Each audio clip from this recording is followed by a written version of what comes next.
Can you see me? Yes. I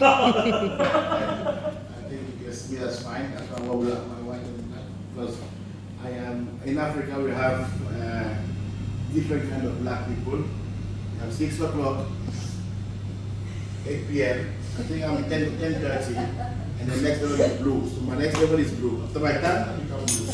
However, I was called here because you need to do a diversity, you know.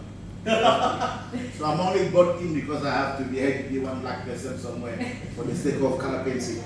I'm here from UNICEF. Please guys, if you donate money, you give to your husband because you pay one of us. For the African child in Africa, please donate and give a pass. Anyway, I'm just joking. My name is Willy. My second name is Njoya. I don't speak Urdu. I don't speak any basic language, unfortunately, sorry. If you need to learn together, it's Njoya Willy. If you understand English, you know what it means. And my sister's name is Njoya Willy. So my parents were thinking it's a cool name to have, right? I was born in a country called Cameroon.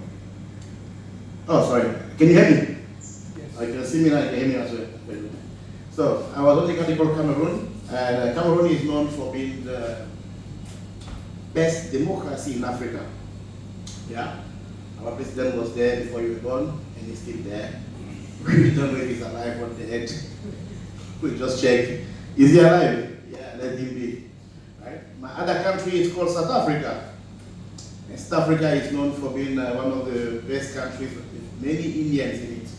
So one day I flew from Johannesburg to Durban, and I'm like, did I fly Air India or what?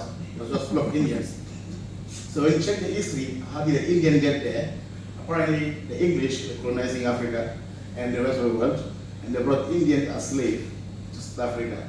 And it turns out, when they asked them, can you do your job? They go, no, no, no, no, no, no. Me no work, you work, you give me money, I pay you. And that's how we got the Indian government, basically.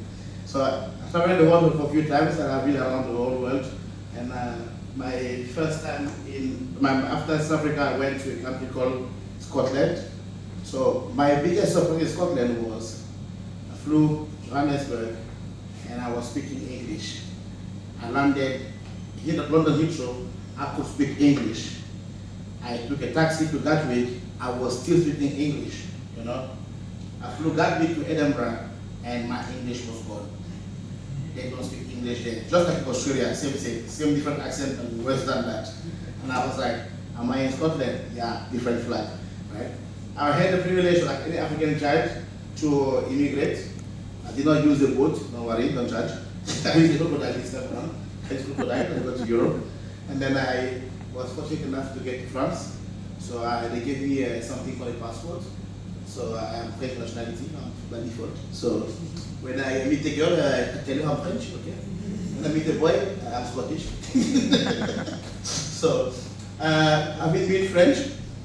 I'm French enough to have their passport, travel documents, but when you go and watch a football game, they often ask you, why do you support them? And I often tell them, turn around. You see all the black guys there? They're all my cousins.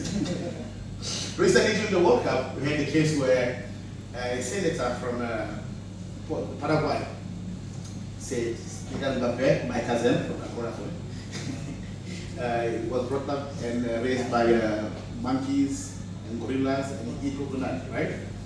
And should we remind them where they came from? Because the white people in Paraguay came from a country where their uncle was this short and they live over there, you know? So anyway, and then having been in Dubai for a long time, I been married once and then divorced. I got married to an English girl because I used to love her. It was not really back in the days. And then what happened was, because of all my travels, right? I went from BBC to FBC because every time I had to leave the country, they had to chop. So I went to FBC, but she wasn't happy about that, and she left me. So when I got divorced, I went to a bar one night. It's called LSD, it's called Lost Talking Parade or lot of bullshit, something like that. And I met a girl. So we're talking, and you know, in Dubai they ask you 3 questions: where are you from? What do you do for a living? Where do you live? Right? So I told them I am from France. What do you do for a living? I say gynecologist. And then she says, me too. This time I don't know whether I tell her I'm joking or I keep on going with my lies. So I went to Atlanta, and in the morning I gave my business card. Can I buy a house in Dubai? Please contact me. Okay, my job in Dubai, as I just said, I do gynecology part time, only on weekend. Most of the time I'm a CBS, which is a chief bullshitter, right? In real estate, what I mean, in this job, what I do here is I do comedy. Comedy is like sense. I make jokes, you laugh, you don't like to pretend. Girls always do anyway. When I'm done, I don't care. I just stop talking and I go. Thank you.